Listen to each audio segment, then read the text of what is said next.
Good morning everyone. गजब की ठंड है, अब आ गई है ठंड। सब बोले थे ठंडी हो रही है आपके यहाँ पे, ठंडी हो रही है। अब हो गई भाई ठंड। इतनी ठंड हो रही है कि अब उठने का भी मन नहीं कर रहा है, बैठने का भी मन नहीं कर रहा है, लग रहा है कंबल के अंदर घुसे रहो। चलो भाई, अभी टाइम करीब 9 बज रहे हैं। सिद्धि सो रही है, नन्नू जा चुके हैं स्कूल। नन्नू का स्कूल लेट होता है तो वही है। चलो ठीक है, कम से कम आराम आराम से जाती है वो। चलो अब चाय बना रही हूँ मैं। आटा गूथा है, नन्नू के लिए बनाया था मैंने रोटी सब्जी। तो बस सौरभ के लिए पराठे से दूँ, शुभ भैया सौरभ दोनों के लिए हो जाएगा ब्रेकफास्ट में। और साथ में चाय बनाते हैं, लग जाते हैं किचन में। थोड़ा सा गैस के सामने खड़े हो ना, थोड़ी सी गर्माहट होएगी, बॉडी मतलब गर्म आएगी। और ना मुझे ना बहुत ज़्यादा कफ भी हो रहा है। मुझे क्या होता है, हेडेक होने लगता है। एक बार की बात बताती हूँ मैं। नोएडा में थी मैं, 10 साल पहले की बात होगी। मेरा ना मतलब कंटिन्यू 4-5 दिन तक की ऐसा भयंकर हेडेक हुआ था ना, मुझे तो लग रहा था पता नहीं क्या हो गया, कुछ बड़ी बीमारी हो गई है एंड ऑल ये सब करके। फिर मैं डॉक्टर के यहाँ पे गई, उन्होंने बोला कुछ ना स्टीम लो। मैंने भाप ली, 2 बार भाप लेने में पूरा सर दर्द गायब हो गया था। और सेम ऐसे क्या हुआ जब नन्नू हो गई थी, इंदौर में हुआ था, 2017 की बात होगी, ये 16 या 17 या 17 की बात होगी। तो मुझे उस टाइम पे भी ऐसे 8 दिन दर्द हुआ, हेडेक ऐसा हुआ कि मतलब मैं ऑफिस में काम नहीं कर पा रही थी, रेस्ट रूम में जाकर के रेस्ट कर रही थी। फिर अजीब अजीब ख्याल क्या हो गया, मुझे याद नहीं था कि नोएडा में ऐसा कुछ हो चुका है, इस वजह से वही चीज़ रिपीट हो रही होगी। फिर मैं डॉक्टर के यहाँ दिखाने गई। एक तो भी कोई तो भी पंजाबी डॉक्टर थे भंवर कुआ में, मुझे उनका नाम याद नहीं आ रहा है, कटपाल थे शायद वो। तो उन्होंने मुझे सिटी स्कैन बताया, मैंने सिटी स्कैन भी करवाया, सब कुछ नॉर्मल आया। 5,000 रुपये जब फूंक दिए ना मैंने सिटी स्कैन में, तब सौरभ बोलते तुमने 5,000 लगा दी ना सिटी स्कैन में, अब तुम बिल्कुल सही हो जाओगी। और जैसे ही मैं सिटी स्कैन करके आई, उसमें रिपोर्ट में आया कि नॉर्मल है। मैंने बोला यार सौरभ, हो सकता है मुझे स्टीम लेना हो, वैसे ही हेडेक हो रहा हो। सौरभ ने बोला हाँ, मैंने बोला था ना। और जैसे मैंने स्टीम लिया फिर मेरा सही हो गया। और अभी फिर से मुझे 4-5 दिन से हो रहा है हेडेक, वरना कभी हेडेक ऐसा नहीं होता है। तो मैं फाइनली आज स्टीम लूंगी। और मुझे लग रहा है क्योंकि कोल्ड का अंदर ही अंदर रहता है, सुबह हो जाएगा, शाम को सही हो जाएगा, फिर रात को हो जाएगा, फिर दोपहर को सही हो जाएगा, ऐसा होता है। तो इस वजह से अब मैं स्टीम लूंगी and I am very sure कि वो सही हो जाएगा। चलो पहले चाय पी लें, फिर इन लोग का ब्रेकफास्ट की तैयारी कर दें। मैं फ्री हूँ, फिर उसके बाद लंच वंच थोड़ा धीरे धीरे बनता रहेगा। उसके पहले मैं स्टीम लूंगी, बढ़िया गर्म पानी कर लूंगी एक भगोने में, और उसमें विक्स डाल करके, या जो कैप्सूल आती है ना, भयंकर कफ हो रहा है। चलिए फिर मिलती हूँ आपसे। हे गाइस, तो ये नन्नू के लिए मैंने सब्ज़ी बनाई थी, बस ब्रेकफास्ट के हिसाब से ही बनाई थी। फिर अभी लंच में मम्मी ने वो बना दिया था, जब तक मैं स्टीम ले रही थी ना, दही और आलू की, वो होती दही आलू वही सब्ज़ी, और साथ में हमने बैगन भी बना लिए थे। तो सबसे पहले तो मैं यहाँ चाय बनने के लिए रख रही हूँ, मेरी मम्मी की और सौरभ की। सौरभ भी बैडमिंटन खेल के आ गए थे, उन्होंने मतलब नहाने के लिए गए, बोल के गए सोनू मेरे लिए चाय रखो। मैंने बोला ठीक है, ब्रेकफास्ट भी बन गया है, पराठे सेक दूँ क्या? उन्होंने बोला हाँ ठीक है सेक दो। तो मैंने चलो ठीक है, गरम गरम पराठे खा के चले जाएंगे, क्योंकि अब वैसे भी ठंडी आ गई है ना, तो ठंड में ठंडी चीज़ें कहाँ अच्छी लगती है ना, लगता है एकदम तवे से उतरे हुए रोटियां मिल जाए, तवे से उतरे हुए गरम गरम पराठे और पूरियां खरी खरी मिल जाएं, ऐसा होता ही है। तो बस यही सोच करके मैंने फटाफट से फिर सौरभ बस के लिए बनाया था मैंने पराठा। फिर मैंने सोचा जब शुभ भाई आएंगे तो उनके लिए मैं गरम गरम दे दूँगी, तो मैंने फिर बंद ही कर दी थी गैस। फिर मैंने बोला पहले स्टीम वाला काम कर लेते हैं, तो शुभ भैया को भी मैंने गरम गरम दे दिए थे। बस यही सब है घर का काम वाम, ठंड हो चाहे गर्मी, चाहे बरसात हो चाहे आग बरसे, काम तो अपन को करना ही होता है, चाहे जो कर लो। थोड़ा मोड़ा ये है कि हाँ, काम वाम कर लो।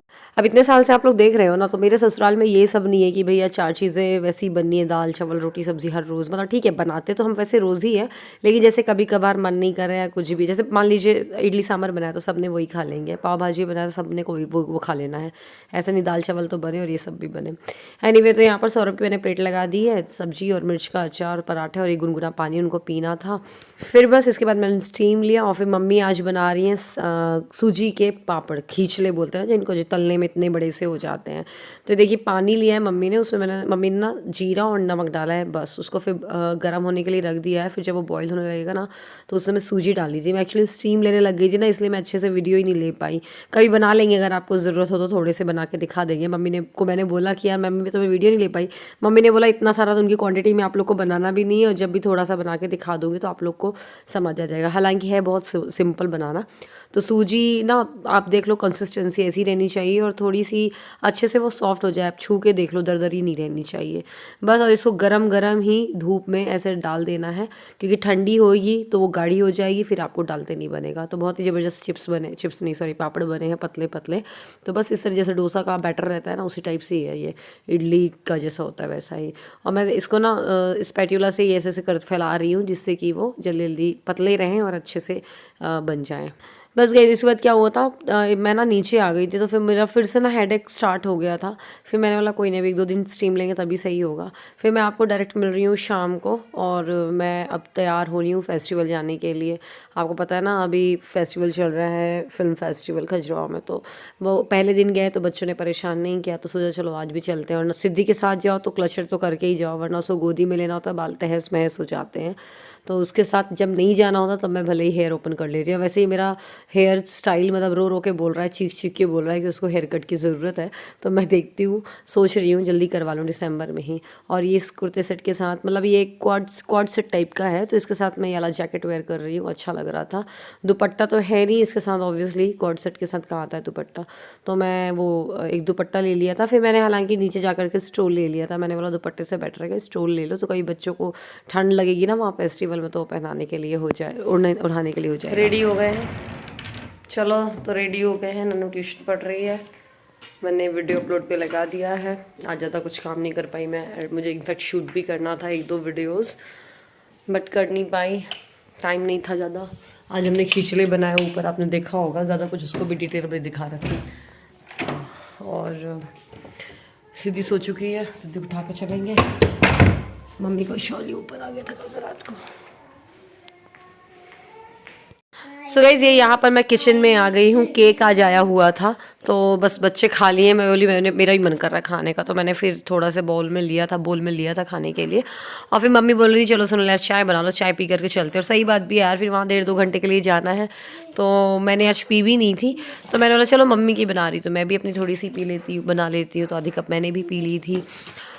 और नन्नू ना अभी ट्यूशन पढ़ रही है, तो नन्नू मतलब वही है, नन्नू मतलब फ्री होगी ट्यूशन से, फिर उसके बाद हम लोग जाएंगे फिल्म फेस्टिवल। और सिद्धि को भी तैयारी कर दिया था हाथ के हाथ। तो बस ऐसा ठीक है, कभी कभार चले जाओ, कुछ होता तो है नहीं। और यहाँ पर खजुराहो में और एनिमल मूवी भी जाना था, बट वो जा ही नहीं पाया। मतलब एनिमल मूवी जब जाने का मुहूर्त निकला ना, जब सौरभ फ्री हुए, तब वो थिएटर से ही निकल गई थी। तो हमारे यहाँ पे एक ही थिएटर है, थैंक गॉड वो भी है। मैं इस चीज़ का शुक्र अदा करती हूँ, कम से कम एक तो है, वरना वो भी ना होता तो फिर तो हम बिल्कुल ही नहीं जा पाते। और मुझे मूवी का इतना क्रेज़ है ना, मतलब जितना ही मैं देखती थी पहले, अब उतना ही कम हो गया है।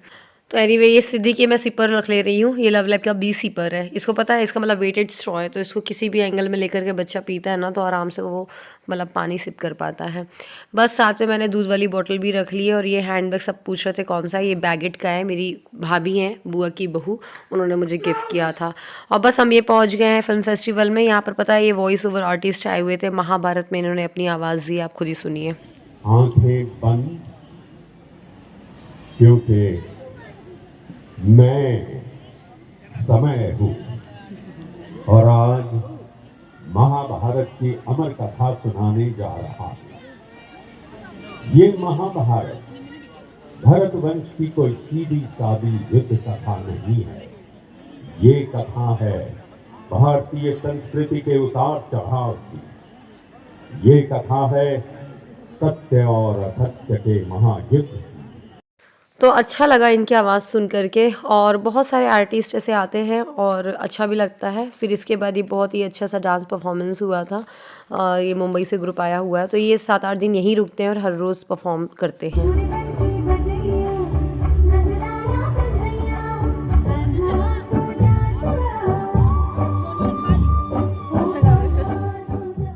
गाइज आपको पता है मैं ना आपसे नेक्स्ट डे मिल रही हूँ, मैं व्लॉग ही नहीं बना पाई, मतलब आज दिन भर भी नहीं बना पाई थी। शाम को बना रही हूँ मैं, मेरी आज तबीयत सही सी नहीं थी, तो शाम का वक्त है, कपड़े जल्दी से मैं तय बना रही थी। मम्मी थोड़ा सा कहीं गई हुई थी।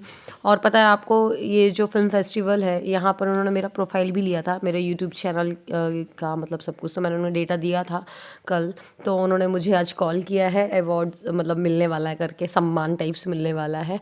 तो बस वही मैं तैयार होकर के निकल गई हूँ। मैं भी ये श्योर नहीं थी कि मिलेगा कि नहीं मिलेगा, बट सिंस मैंने अपना प्रोफाइल शेयर कर रखा था तो हो गया, उनको पसंद आया शायद बुंदेलखंड रीजन में, जैसा भी उन्हें समझ में आया होगा, तो उन्होंने फिर मेरा वहाँ पर नाम अनाउंस किया और बस फिर मैं वहाँ पर गई। तो ये देखिए गुलशन ग्रोवर जी बोल रहे हैं, वो पीछे मैं बैठी हुई हूँ, अगर मैं आपको दिख रही हूँ वो चेयर पे। और जो भी ये सब कुछ आप देख रहे हैं, यहाँ मैं स्टेज पर पहुँची हूँ, ये सब केवल आप सब लोग की वजह से पॉसिबल हो पाया। मतलब आप हर एक जन को मैं बोलना चाहूँगी कि आप मेरे चैनल से जुड़े हुए हो, वीडियोस को देखते हो, जस्ट इसीलिए आज मैं इस स्टेज पे हूँ और मुझे जस्ट इसी वजह से सम्मान मिला है। ये देखिए सुष्मिता मुखर्जी मैम हैं और राजा बुंदेला सर हैं, तो ये दोनों ऑर्गेनाइज़ करते हैं इस पूरे इवेंट को हर साल। और जो भी उनको लगता है यहाँ समाज में, अपने पूरे बुंदेलखंड रीजन में, जिसको जिसको जो जो अचीवमेंट किया है, किसी ने अचीव किया है, तो वो उसको सम्मान देते हैं। तो बहुत ज़्यादा प्राउड मोमेंट, मतलब बहुत ही अच्छा फील हो रहा था, नो डाउट। और ये सब कुछ पॉसिबल हो पाए हैं केवल आप और आपकी वजह से। यहाँ पर जो खजुराहो इंटरनेशनल फिल्म फेस्टिवल में इस समय आए हुए हैं, आप सभी को मैं अपने my respects to all of you. मेरे लिए आज का ये फिल्म फेस्टिवल का दिन और भी ज्यादा महत्वपूर्ण है, इसलिए कि ये 9th Khajuraho international film festival legendary Sridevi ji को ट्रिब्यूट दिया जा रहा है। तो जो इस बार का फिल्म फेस्टिवल था वो श्रीदेवी जी को मतलब ट्रिब्यूट था, तो इसलिए मतलब उन्हीं की उसमें ही ये ऑर्गेनाइज़ किया गया था।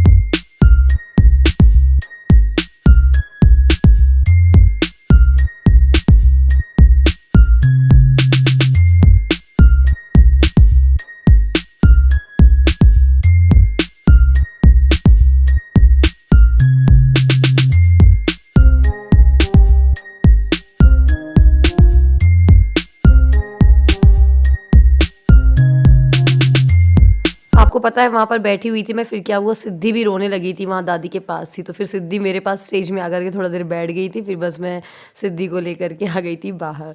तो ये था आज का व्लॉग। उम्मीद करती हूँ व्लॉग बहुत अच्छा लगा होगा आपको। अगर व्लॉग अच्छा लगा तो लाइक ज़रूर करिएगा, शेयर करिएगा। मिलते हैं अगले व्लॉग में। बाय बाय, अपना ध्यान रखिए।